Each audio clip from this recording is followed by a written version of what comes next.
Alhamdulillah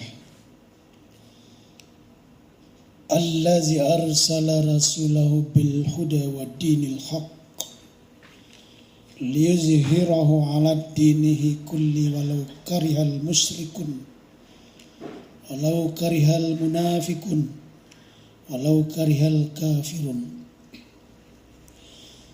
Ashhadu an la ilaha illallah wahdahu la syarika lah wa ashhadu anna Muhammadan abduhu wa rasuluhu la nabiyya ba'da. Allahumma salli wa sallim wa barik ala hadzal nabiyil karim wa ala alihi wa sahbihi wa man tabi'ahu bi ihsan ila yaumiddin. Amma ba'du, fa ya ibadallah ittaqullaha haqqa tuqatih wa la tamutunna illa wa antum muslimun. Qala Allah ta'ala fil Qur'anil Karim, a'udzu billahi minasy syaithanir rajim. Bismillahirrahmanirrahim. Al-yawma akmaltu lakum dinakum wa atmamtu alaikum ni'mati wa raditu lakumul islam dina. Shadaqallahul azim. Hadirin kaum muslimin sidang jamaah Jumat yang dimuliakan Allah. Pertama sekali, marilah kita berbanyak bersyukur kehadirat Allah Subhanahu wa ta'ala yang senantiasa melimpahkan rahmat dan karunia-Nya kepada kita. Kemudian salawat dan salam tidak lupa pula kita sampaikan kepada junjungan kita, yakni Nabi Muhammad sallallahu alaihi wasallam, yang telah membawa ajaran-ajaran Islam yang kalau kita amalkan, kita pegang teguh, dijamin kebahagiaan dan keselamatan hidup kita dunia dan akhirat. Hadirin ma'asyiral muslimin sidang jamaah Jumat yang dimuliakan Allah. Ayat Al-Quran yang kita bacakan di awal khutbah tadi, Al-yawma akmaltu lakum dinakum wa atmamtu alaikum ni'mati wa raditu lakumul islam madina, adalah surat Al-Maidah ayat 3. Ayat ini merupakan ayat terakhir turun dan turun pada haji wada, haji penghabisan yang dilaksanakan oleh Rasulullah. Ketika ayat ini turun, para sahabat, kaum muslimin dan orang-orang Islam pada waktu itu bersenang hati, bergembira ria, bersukaria. Senang sekali mereka. Kecuali ada seorang sahabat yang bernama Abu Bakar Siddiq. Sejak turunnya ayat ini, beliau sangat bersedih. Terlihat di raut wajah beliau itu kesedihan yang mendalam. Malah berapa hari kemudian kelihatan matanya memerah karena sering menangis. Para sahabat lain, kaum muslimin, para jamaah yang lain pun heran melihat Abu Bakar ini. Akhirnya pada suatu hari setelah selesai sholat subuh, para jemaah sepakat, ini mau ke rumah Abu Bakar. Ada apa sih Abu Bakar ini kok sedih banget ini? Sudah berhari-hari. Lalu mereka datang ke rumah Abu Bakar. Sampai di rumah Abu Bakar, mereka bertanya, "Wahai Abu Bakar, beberapa hari ini kami lihat engkau sangat bersedih, berduka, malah mata engkau tuh bengkak karena sering menangis. Apa gerangan yang terjadi?" Lalu kata Abu Bakar, "Apakah kalian tidak tahu ayat surat Al-Quran yang menyatakan Islam telah sempurna sudah turun?" "Oh iya, kami tahu. Justru karena itu kami gembira, senang." Kata Abu Bakar, "Ini yang membuat saya sedih." "Kenapa wahai Abu Bakar?" Abu Bakar menjawab, "Kalau Islam sudah sempurna, berarti tugas Nabi Muhammad SAW sudah selesai. Wahyu sudah tidak akan turun lagi. Dan endingnya beliau akan meninggal dunia, akan wafat." Kaum muslimin sidang jemaah Jumat rahimakumullah. Kalau tadi hanya Abu Bakar yang bersedih, sekarang semua jamaahnya bersedih, pada menangis. Terjadi kegaduhan di rumah Abu Bakar yang jaraknya cukup dekat dengan rumah Nabi Muhammad SAW. Akhirnya dikabarkan kepada Nabi, "Wahai Rasulullah, orang pada menangis itu di rumah Abu Bakar." Akhirnya Rasulullah datang ke rumah Abu Bakar. Tanya, "Kenapa kalian menangis?" Mereka tidak menjawab, mereka langsung bertanya kepada Rasulullah, "Wahai Rasulullah, benarkah engkau akan meninggal?" Kata Nabi, "Benar. Ya, semua orang akan meninggal. Tapi saya merasakan usia saya sudah tidak lama lagi." Kaum muslimin sidang jemaah rahimakumullah, dalam sejarah kehidupan Rasulullah, tidak berapa lama setelah turunnya ayat ini, Rasulullah mulai sakit-sakitan. Jadi imam pun sudah tidak sanggup. Itu digantikan oleh Abu Bakar jadi imam. Dan berapa hari kemudian, lalu Rasulullah meninggal dunia. Inna lillahi wa inna ilaihi raji'un. Rasulullah lahir hari Senin 12 Rabiul Awal dan meninggal pada hari dan tanggal yang sama. Jadi kalau kita memperingati Maulid Nabi, berarti kita memperingati kelahiran Nabi sekaligus meninggalnya Nabi Muhammad SAW. Kaum muslimin sidang jemaah rahimakumullah. Ini sejarah. Seluruh sejarah itu penting kita pelajari, kita pahami. Sepertiga isi Al-Quran itu isinya sejarah. Kalau kita tidak tahu sejarah, nanti sejarah itu diubah orang. Dalam Al-Quran pun dikatakan, dalam surat Yusuf ayat 111, laqad kana fi qasasihim ibratun liulil albab.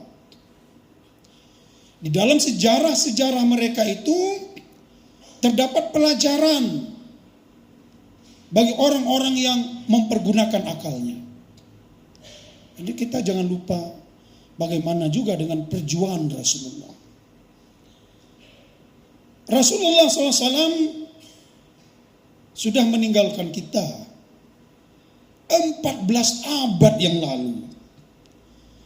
Tetapi ajaran-ajarannya semakin berkembang, semakin diikuti, dan menjadi penerang dalam kehidupan umat manusia. Nabi pun menegaskan, walaupun saya meninggal, kata Nabi, ada 2 pusaka penting yang aku wariskan. Dan kalau kalian, kata Nabi, berpegang dengan 2 pusaka penting itu, kalian tidak akan sesat selama-lamanya. Taraktu fikum amraini ma in tamasya'tum bihima lan tadilu abadan kitabullah wa sunnatan rasulih. Telah kutinggalkan kepadamu 2 pedoman. Dan jika kamu berpegang teguh kepada keduanya, engkau tidak akan sesat abadan selama-lamanya, yakni Al-Quran dan hadis. Tidak ada keraguan terhadap Al-Quran itu. Semua sudah diatur dalam Al-Quran itu. Kaum muslimin, Islam berkembang karena keteladanan Rasulullah. Tidak ada celah sedikit pun dari keteladanan Rasulullah. Tidak ada seorang pun yang pantas untuk kita kagumi, yang kita katakan sangat sederhana, sangat bersahaja. Tidak ada yang pantas kecuali Rasulullah. Apalagi orang-orang yang berbeda keimanan dengan kita. Sebenarnya kalau kita melihat ke dalam Al-Quran, itu sudah ada aturannya. Pertama, kita dilarang kagum terhadap harta dan keturunan orang-orang kafir. Coba kita lihat nanti surat At-Taubah ayat 65. Allah tegaskan itu.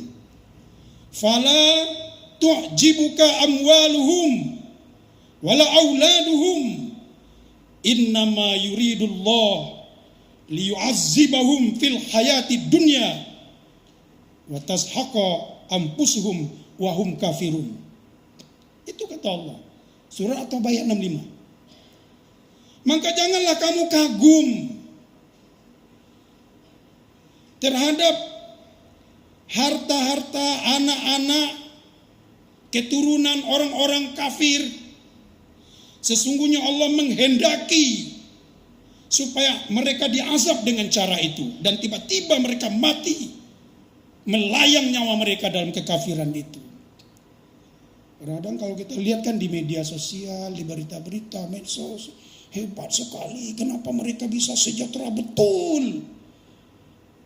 Kekayaan mereka jauh di atas kita ini miskin semua, akhirnya minder kita ini. Padahal Al-Quran sudah mengajarkan kita. Maka kita menjadi manusia-manusia yang tak berguna. Jadi tidak ada harga diri, tidak percaya diri. Karena kita lari dari Al-Quran. Ini tegas sekali. Surah At-Taubah ayat 65. Juga kita dilarang kagum terhadap postur orang-orang yang berbeda keimanan dengan kita. Postur orang-orang kafir. Ini kita lihat dalam surah Al-Munafikun ayat 4. Apa Allah tegaskan? Wa iza ra'aitahum tu'jibuka ajsamuhum wa in yaqulu tasma'u liqaulihim ka'annahum husbun musandadah. Artinya, dan apabila kamu melihat mereka, tubuh-tubuh mereka menjadikan kamu kagum, dan jika mereka berkata, kamu mendengarkan perkataan mereka dengan serius, padahal mereka adalah seperti kayu-kayu yang tersandar, kata Allah. Surat Al-Munafikun ayat 4. Lalu juga kita dilarang kagum terhadap kehidupan dunia ini. Kehidupan orang-orang kafir, orang-orang non-muslim. Kita lihat surat Al-Baqarah ayat 204. Wa minan nasi may yu'jibuka qauluhu bil hayatid dunya wa yushhidullah ala ma fi qalbihi wa huwa dzul hisab. Artinya, dan di antara manusia ada orang-orang yang ucapannya tentang kehidupan dunia menarik hatimu dan dipersaksikannya kepada Allah atas kebenaran isi hatinya, padahal dia adalah penantang yang paling keras. Sudah ada semua dalam Al-Quran, dalam hadis. Maka satu-satunya yang menjadi teladan kita, yang menjadi contoh kita adalah Nabi Muhammad. Tidak ada yang melebihi Nabi kita. Titik. Tidak ada masalah lain. Orang-orang non-muslim saja mengakui ya. Ada seorang penulis terharu. Dia menulis buku 100 Leader of What. 100 tokoh-tokoh dunia itu. Dia dikumpulkan dari Nabi Adam sampai akhir zaman, dikumpulkan 100. Yang 100 ini di ranking lagi. Siapa yang 50 besar, siapa yang 20 besar, siapa yang 10 besar, dan siapa yang nomor 1. Tidak lain dan tidak bukan adalah Nabi Muhammad Sallallahu Alaihi Wasallam. Kenapa? Beliaulah yang paling berhasil. Termasuk sifatnya, termasuk karakternya, semuanya pantas, layak untuk kita contoh. Lalu dalam buku itu disebutkan apa kunci keberhasilan Nabi itu. Ada berapa kunci keberhasilan? Yang pertama, Nabi itu adalah manusia yang pemaaf. Banyak sekali cerita-cerita yang sampai ke kita. Ada cerita Datsur ya. Itu Datsur itu kebelet sekali itu. Pengen sekali ingin membunuh Nabi, malah dibayar lagi. Nah, satu ketika Nabi Muhammad ini lelah sekali ya. Dia berserat di bawah pohon kayu yang cukup rindang, angin berembus sepoi-sepoi. Nabi ini lengah ini. Tertidur Nabi, akhirnya Datsur itu meloncat ke hadapan Nabi. Dia sudah siapkan pedang yang sangat tajam, sudah dihunus di leher Nabi ini, di hardiknya Rasulullah. Hai Muhammad, sekarang siapakah yang akan menolong engkau dari pedangku ini? Gesekannya putus. Nabi dengan tenang melihat, oh, yang akan menolong saya adalah Allah Subhanahu wa Ta'ala. Mendengar kata Allah itu menggigil badan Datsur, seperti orang kedinginan yang luar biasa. Terjatuh pedangnya, diambil oleh Rasulullah. Tanya, kalau sekarang siapa yang akan menolong kau dari pedangmu ini? Datsur jawab dengan sangat ketakutan, tidak ada. Ya, kalau begitu kata Nabi, engkau aku maafkan, ini pedangmu, pergilah pulang. Ternyata Datsur ini seorang tokoh suku, kepala sukunya. Dia datang kepada kaumnya, wah luar biasa itu, luar biasa sifat Rasulullah itu, akhlaknya. Ayo kaumku semua, kita masuk Islam. Satu kaum masuk Islam, hanya sifat pemaaf. Nah, kita kalau mau berdakwah ya berdakwahlah dengan tingkah laku kita. Perlihatkan kepada orang bahwa Islam itu teduh, Islam itu nyaman, Islam itu membuat rahmatan lil alamin. Sekarang kita dendam betul. Kalau di TV itu malah udah dimaafkan, saya maafkan. Tapi hukum tetap jalan. Ya, kalau udah dimaafkan harusnya nggak jalan.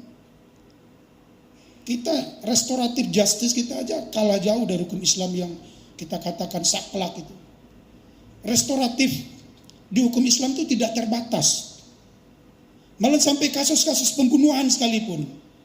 Kan di Islam itu ada kisas. Kisas itu telinga dibalas telinga, mata dibalas mata, hidung dibalas hidung, nyawa dibalas nyawa. Kalau kita membunuh orang, hukuman mati dong. Tapi ketika di restoratif justice, di mediasi antara keluarga korban, waris, ahli warisnya, dengan terdakwa, dimaafkan, bayar diat, bebas, sebebas-bebasnya. Itu Islam. Itu Nabi Muhammad adalah orang yang pemaaf. Kita juga ingat kasus Taif umpamanya. Nabi itu kan pernah ke Taif. Di Taif itu disambut dengan apa? Dengan batu, dengan apa dan sebagainya sampai pecah patah giginya. Berdarah-darah Nabi itu. Turun malaikat, hai Muhammad, apa yang kau inginkan? Apakah penduduk Taif ini akan diberi gempa besar, dibalikkan negerinya karena sudah membuat engkau menderita? Apa kata Nabi? Jangan wahai Jibril, mereka tidak tahu. Lalu Nabi mendoakan, apa kata Nabi? Doa Nabi, Allahumma fir liqaumin fa innahum la ya'lamun. Ya Allah, maafkanlah mereka karena mereka tidak tahu. Kaum muslimin sedang jemaah Jumat rahimakumullah. Sudah sepantasnya kita membaca sejarah Nabi Kita lihat lagi banyak sekali sifat-sifat Nabi yang luar biasa. Ada lagi qanaah, itu sifat yang luar biasa. Nabi itu di awal-awal itu tidak langsung diserang, diiming dulu, dijanjikan dulu. Wahai Rasulullah, wahai Muhammad, apa yang engkau inginkan Muhammad? Ingin raja kami angkat, ingin uang banyak kami beri, ingin kekuasaan kami berikan, apapun yang kau inginkan. Satu syarat, berhentilah engkau berdakwah ini. Tapi Nabi tidak berhenti. Kalau mau Nabi mau jadi kaya banyak sih. Gunung Uhud itu mau dijadikan emas oleh Allah kepada Nabi, bisa. Tapi karena qanaahnya Nabi. Nah, sekarang ini yang banyak menjatuhkan kita kan keserakahan kita, kerakusan kita. Hampir berhasil karena serakah. Ya Allah tidak reda menghancurkan kehidupan kita. Oleh karena itu kaum muslimin, di sidang Jumat ini mari kita teladani Rasulullah dalam rangka memperingati hari lahirnya Rasulullah, memperingati maulidnya Nabi Muhammad SAW. Kita berkomitmen kita nih, saya akan contoh Rasulullah, sifat-sifat Rasulullah. Mudah-mudahan selamat dunia akhirat dan diberikan berkah oleh Allah Subhanahu wa taala. Amin ya rabbal alamin. Fa'tabiru ya ulil absar la'allakum turhamun.